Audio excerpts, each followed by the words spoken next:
Адамдар елордаға жақын маңда тұрғысы келеді, оны түсінуге болады. Алайда мұндай көші-қон еңбек нарығына әсерін тигізеді, облыста жұмыссыздықтың өсуіне ықпал етеді. Сондықтан аталған проблемаларды шешу үшін ауқымды жұмыс жасауға тура келеді.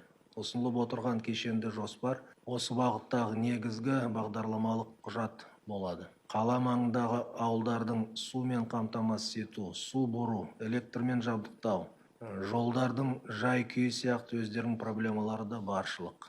Бұл ретте жоспарды іске асыру осындай өзекті проблемалардың да шешімін табуға тиіс деп санаймын.